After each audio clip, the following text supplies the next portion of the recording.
Alright, so this is chapter 3, which covers the topic of federalism. So, how do you summarize federalism? We can summarize it in the phrase powers divided, specifically powers divided between the state and national governments.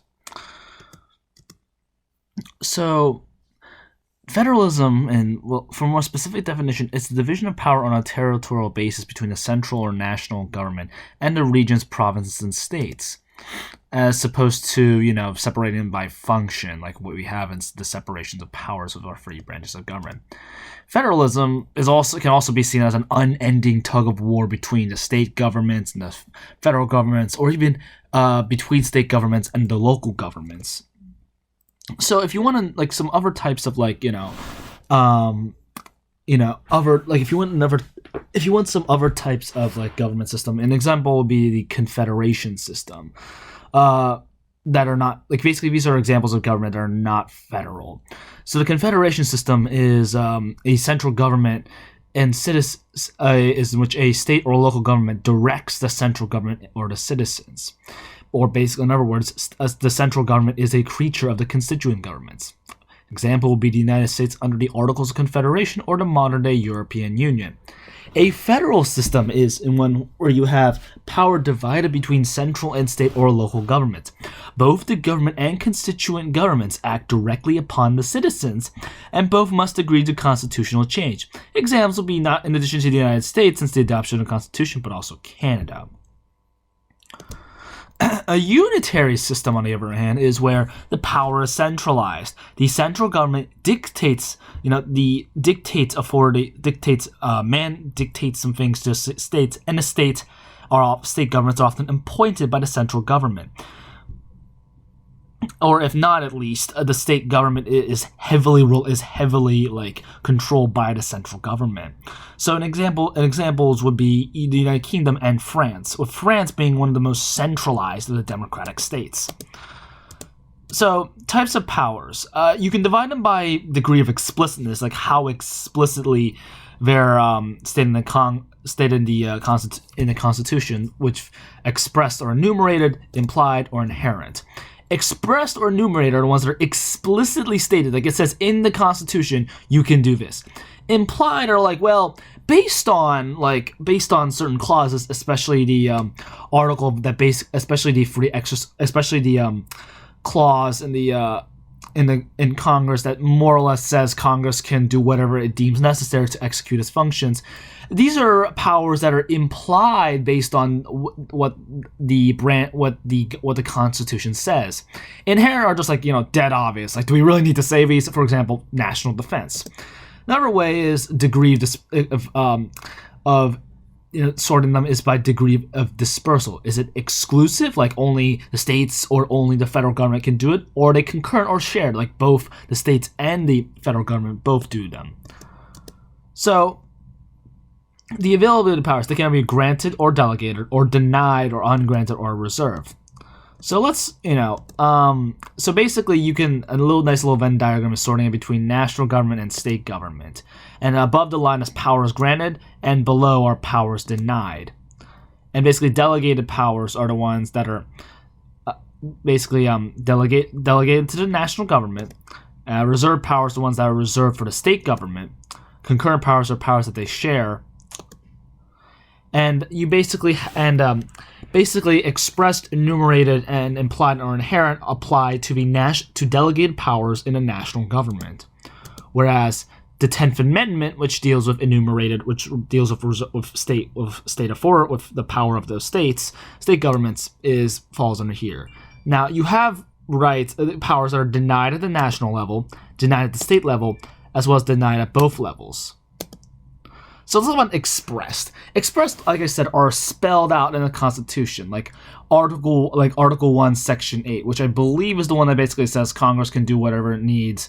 Congress has the power to do whatever it deems necessary to execute its functions. Those specific functions are listed out in the 8 clauses giving 27 powers, which include to tax, coin money, regulate trade, declare war, and grant patents. implied are not written in the Constitution, but reasonably suggested. For example, within Article 1, Section 8, Clause 18, it's the necessary and proper clause, or the elastic clause. So examples of implied powers would be to build dams, highways and roads, and determine crimes. Inherent are not written in the Constitution, but belong to all sovereign governments. It's basically one of those goes without saying.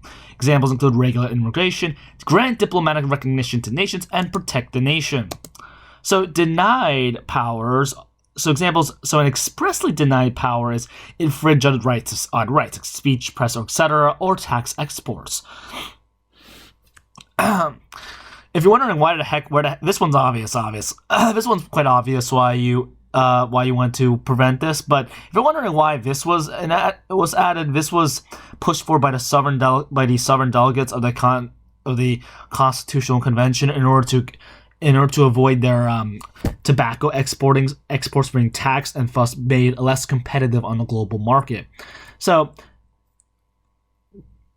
also denied in the federal system are now denied in just the federal system are ones that are denying the federal system is that the federal government can't tax states, otherwise they'll destroy the states. So reserve powers that are reserved for the state government the idea of it is held in the 10th Amendment. These are not granted to the federal, these are not granted to the federal government, but they're not denied to states.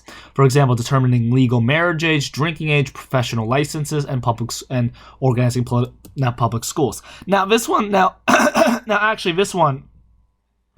Technically, the state governments only have authority to regulate this. However, ever since the Reagan administration, the federal government has stepped in, because what happened was often some states would have lower drinking ages than others, and kids would get really drunk, be driving, getting into car accidents, and basically a bunch of mothers of people who got into these drinking and driving accidents got together and essentially formed a lobby and pressured Reagan to raise the legal drinking age to 21.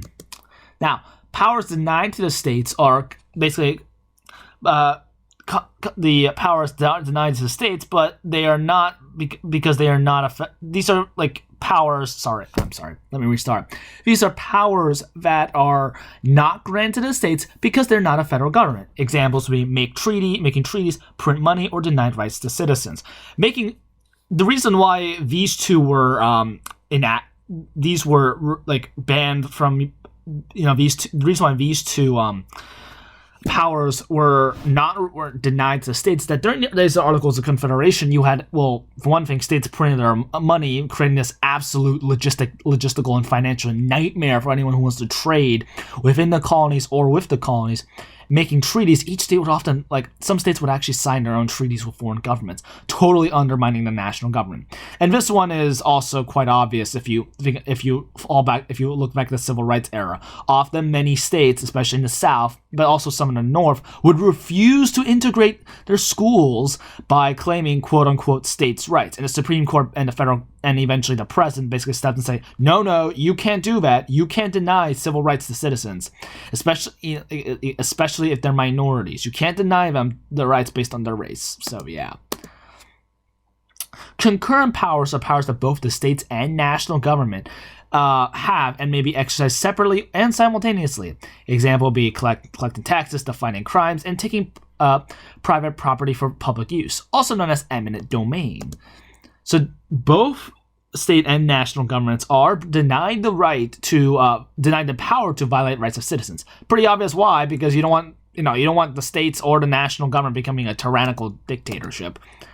So, if you want another Venn diagram, this is basically an illustration of that, of the concurrent powers or shared power, concurrent powers or exclusive powers. So, yeah. You can read these yourself. I don't need to list them out. You can pause the video and just look over that. So now, however, this federalism isn't often so neat. Now we like to think of federalism based on what you just seen before, as a layer cake, that it's very clearly delineated between state and federal governments what they can do. And in the initial formations of the government, in the initial days of the American government, that was very much the case. However, over time, thanks to the increased amount of concurrent powers, both programs and authority are mixed among the national, state, and local governments. So it's not so clear-cut layered to this cake. It's more of a marbled cake. It's like this weird, these two components, federal and state, mixing together. Now, of course, even with federalism, the United States Constitution is according to Article 6, Section 2, supreme. This is why it's known as the Supremacy Clause. Basically all the laws, all acts of Congress, all acts passed by the states or local governments must be subservient to the American Constitution. If there's a conflict between a lower law and a higher one, the higher one wins. As they say, the U.S. Constitution is the supreme law of the land. So the Supremacy Clause is the linchpin of the Constitution. McCulloch versus Maryland firmly established national supremacy. This decision, basically what happened was Maryland tried to tax a federal bank owned that was run by McCulloch. McCulloch refused to pay the tax, and Maryland said, "Screw you! I'm going to settle this in court." So the state of Maryland sued the local branch of the federal bank. Local branch of the federal bank. If you're wondering what this federal bank was, it was the first bank of the United States, organized by Alexander Hamilton. John Marshall ruled in McCulloch versus Maryland that no, Maryland was in the wrong. They had no right to tax the federal government because, as he said, the power to tax is the power to destroy. And if Maryland had taxed a federal institution, it would have destroyed the institution. Destroyed that federal institution. So basically, he firmly established a national supremacy. He also used the necessary and proper clause to support the national bank, saying that, well, it says Congress can regulate trade and print money. You need a national, it's implied that you need a national bank to do all these things. And like I also said, the Supremacy Clause forbids states from taxing the national bank.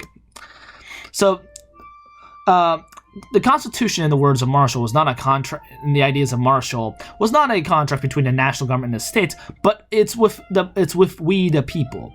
The Civil War would firmly lock this in, with the state of the South trying to secede, saying, "Oh, we want to preserve slavery," and the North was like, "Oh, heck no, you're not gonna do that." Invaded the South, and the South revolted. And the story: the South revolted by firing at Fort Sumter. The North, came down upon them, and after a few years of war, the North won. Basically, the U.S. became more or less Hotel California. You can check in, but you can never check out. But this is still being challenged. So now, of course, don't think that all the founding fathers were like, oh, well, all the founding fathers were in support of a supreme national government. As you probably learned in earlier history classes, there were wide disagreements among the founding fathers of which would be more powerful, the national government or the state governments. Hamilton was in favor of the national government. Jefferson was in favor of the states. Madison was initially in favor of the national, but then later flip-flopped to the states. This whole federal division of power thing has been long contested, nullification and quote-unquote states' rights. Hint, just so you know, until now, states' rights has basically been a euphemism, a code word for racism. Basically the states would say, "Oh, I have the right to screw over my African Americans. I have the right to continue segregation. I have the right to refuse to enact civil rights reforms and whatnot." Supreme Court has been the inconsistent umpire in this tug of war. At first, the Supreme Court of the United States gave states control with intrastate or within-state commerce, but then decided everything was really part of nationally controlled interstate or between-states commerce.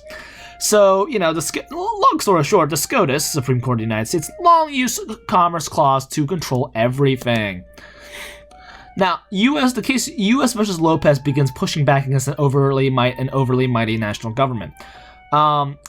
Basically, what the Congress had done was it basically passed an law saying, we have the right to regulate commerce, so we have the right to ban guns off of school property. The Supreme Court said, no, guns in schools has nothing to do with commerce.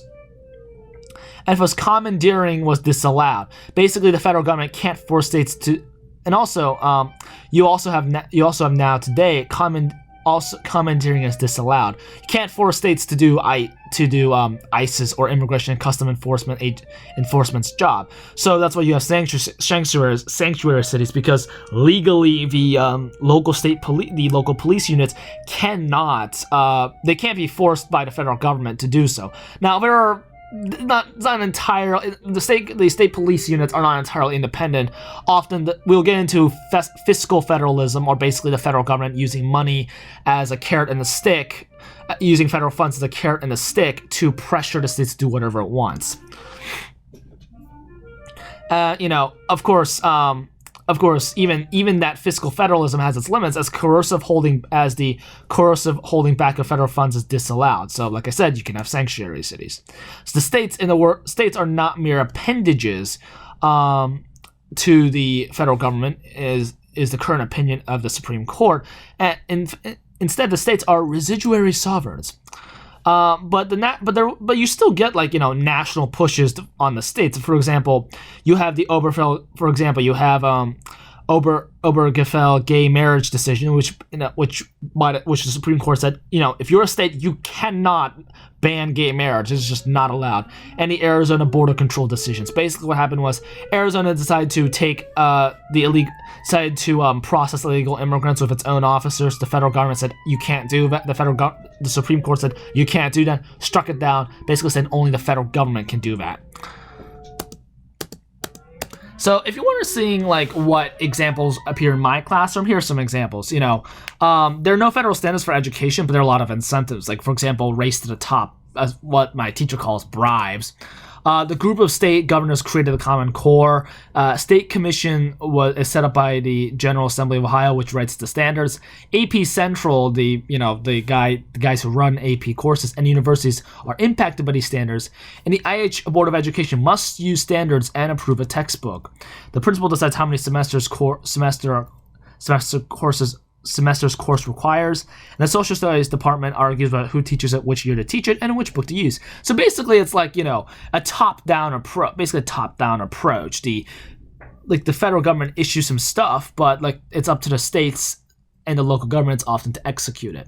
And of course, my teacher executes it, and the class, absorb all the information that was created by the. I'm recording. That was recording. Sorry.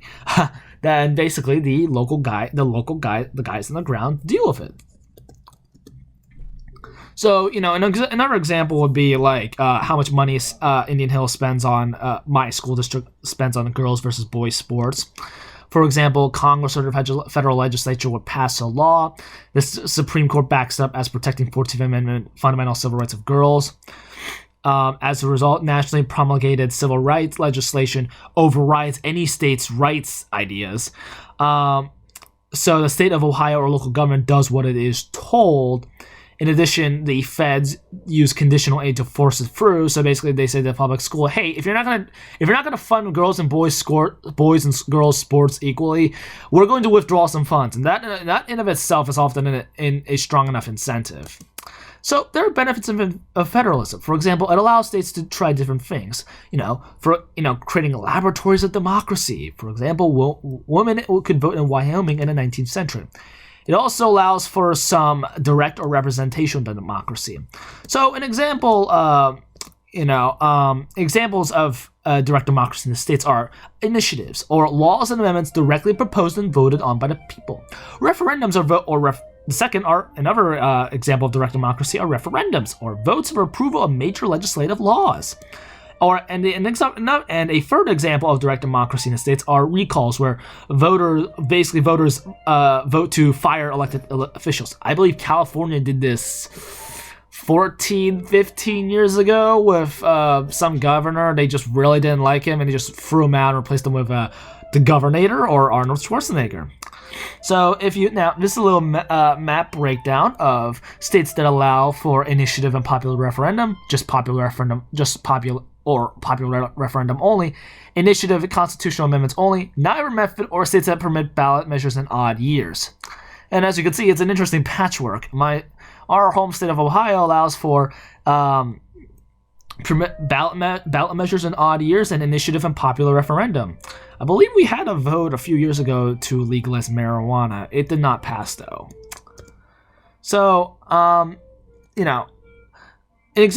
other modern day examples of test markets are Colorado, Washington, Oregon, California, Nevada, Maine, and Michigan. He chopped off the letter E on Maine. Some would argue sanctuary cities. The idea that protecting some illegal immigrants from immediate deportation is a good idea. Now, that's up to you, and I'm not gonna start a political fight. And please, if you're gonna, please don't start a political fight in the comments. The California Clean Air Act. Now, of course, federalism isn't exactly always great at the same time, though. Like I said before, states' rights were like a euphemism by some states to continue segregation. Yeah, that's an example of federalism not being not so good. The states could get away with doing something that's essentially a violation of a Supreme Court decision, like maintaining segregation, and the federal government will often be forced to intervene to force the states to comply. Now this federal system is starting to move towards a unitary system, and thanks to something called fiscal federalism. What basically fiscal federalism is, the central government controls a huge pot of money because it just has much more resources to tax. The IRS is much more effective than, say, Ohio or California at obtaining money, and thus the federal government has a much larger amount of cash to work with. So the national government uses money to dominate the states. When commerce clauses, civil rights, or environmental protections don't do the trick. Basically, any institution that receives federal funding must do what we say. These are known as conditions of aid. Now, this is actually very powerful because feds provide a third of states' budgets. These funds for states are basically 17% of federal spending. Now, this money comes with strings attached. There's no such thing as a free lunch. This really has nothing to do with the Constitution, but it's just really based on the Fed's superior ability to tax. This is known as federal activism. Now, this creates a really bizarre intergovernmental lobbying for money. You basically get states either getting lobbyists themselves, or states or local governments getting lobbyists themselves, or ganging up with other neighboring states or cities to create their own lobbying groups to lobby Congress. Lobby Congress or the state governments. Hey, give me this, give me funds for this, give me funds for that. Cities, counties, and states want more money with fewer strings. That was the whole push for the block or general grants rather than the categorical grants or specific. A categorical grant is basically a grant issued by the government that basically says, okay, you're going to use this money for only this. Whereas a block grant is a fixed sum of money that basically is that which the federal government says you can do whatever. Obviously, if you're the feds, you want this because you want the categorical grants because you want to know what the heck you're sending your money off to, where you're sending your money off to. If you're local government or the states, you want these because you have a lot more freedom with this giant pot of money from the federal government. You also have battles between a shrinking snow belt, or the northeast states, and a growing sun belt states, in the states in the south and the southwest. Basically, these states are like, hey, we need job retraining and money for job retraining. They're like, hey, we need money for more housing and more transportation. Another, example of infighting between the local government, the federal government, between the federal government and the state governments, and between local and state governments over funding is allocation. Particular formulas and census data. That's why you get these weird these allocation formulas are the reason why really not very areas that especially in the wake of 9/11. That's why some communities that really had no chance of a terrorist attack, say I don't know, a town in the middle of nowhere in Ohio, or like some small town could get like, military grade police equipment or armored hardened vehicles or, highly advanced assault rifles, whereas New York City, which is a city that really needs those funds, got proportionally less. You also get with census data. This was the huge fight over the 2020 citizenship question on the 2020 census. Basically, the Trump administration wanted to tack on a citizenship question, and the fear was that if the citizenship question was added, it would lead to a depressed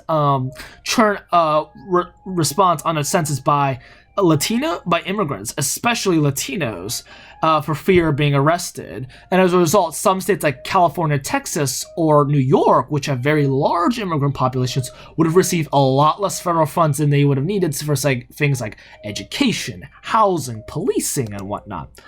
Next up was the unfunded mandates. Basically, orders that have commands by the federal government, but they have no cash reward associated with them. My teacher says basically the SCOTUS has basically repealed the 10th Amendment. Reagan attempted a devolution revolution, but by giving the states more freedom on how to spend federal money, but it just ended up creating more cash packages that had more strings. But states still have a role. So if you're wondering, like the following table shows current revenues. If you're wondering why the heck the federal government can, basically pressure the states using fiscal federalism, just look at the money. This is like in trillions of dollars.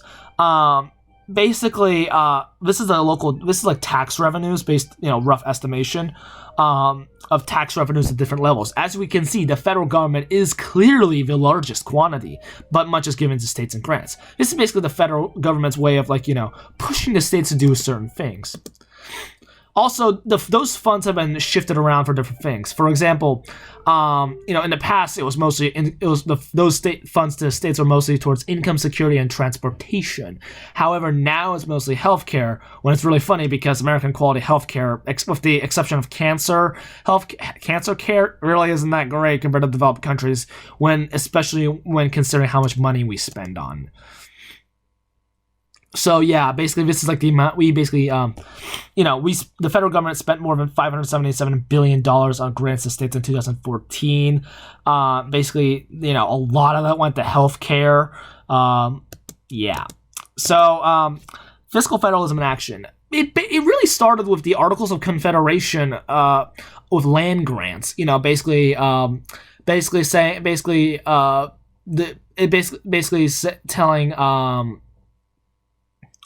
telling the states, okay, you can sell this piece of land in Northwest Territories, but that must go to a school. Those funds must go to a school, or you can use that land to build a school on. Grants and aids started in 1808, and mandates. Another example of federal aid, and federal control are mandates. They apply whether or not aid is accepted. Now, waivers do allow for rule violations. However, some waivers are easier to get than others. For example, with environmental protections, there's no way you're getting a waiver, because of just for obvious reasons, because you don't want to pollute, you don't want to be polluting the environment.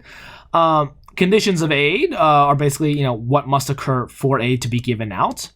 So basically, federalism in summary. You have dual federalism, where you have the states and the states/local governments having powers separate from the federal government. Cooperative federalism, where the states and the federal government work together. And fiscal federalism, where the federal government basically uses its superior financial power to push the states a certain way. So, we're going to end off with Federalist number 51, which, talks about the whole idea of separation of powers. This will be federalism. The great difficulty lies in this. You must enable the government to control the governed, and in the next place, oblige it to control itself. On one hand, it must be strong enough. In other words, on one hand, the government must be strong enough to prevent anarchy from happening, but it must be weak enough to avoid becoming a tyrannical government. Also, ambition must ambition must be made to counteract ambition. Power is certain by the people and is first divided between two distinct governments, federalism, and then a branch portion allowed to each subdivided among distinct and separate departments or branches. These branches are divided and arranged so that these offices may be a check on the other. Experience has taught mankind the necessity of auxiliary precautions, basically, backups to prevent bad things from happening. Something pretty funny. The founding fathers envisioned the legislative authority to being the most predominant branch. We know that today that's clearly the executive. Just because of the president's one person, it's easier to keep track of the president. And over time, thanks to things like the Cold War, the Second World War, first was the First World War, which really expanded federal power, and then the Second World War, which went and the New Deal in the Second World War, which massively expanded federal power, and then the Civil Rights Act and Federal Civil Rights Act and LBJ's Great Society programs, which further expanded federal government, as well as the Cold War and the 9/11. Now, I'm not saying that expansion is necessarily always bad. I mean, sometimes it can be used for good. Like, for example, mobilizing the economy on a war footing for the Second World War, or trying to resolve the people suffering during the Great Depression. But that's a different topic. So, as a remedy for the legislative authority being predominant, at least in the eyes of the founders, the idea was to divide the legislature into different branches, so the legislative branch would have become too tyrannical or too crazy, like the National Assembly in France, which was known for basically chopping people's heads off whenever they didn't like them. So, it's basically society in the large republic itself will be broken into so many parts, interests, and classes of citizens, the rights of individuals or of the minority will be in little danger from interested combinations of the majority, because, ambition will counteract ambition, or factions will counteract factions. So that is all. Thank you for listening.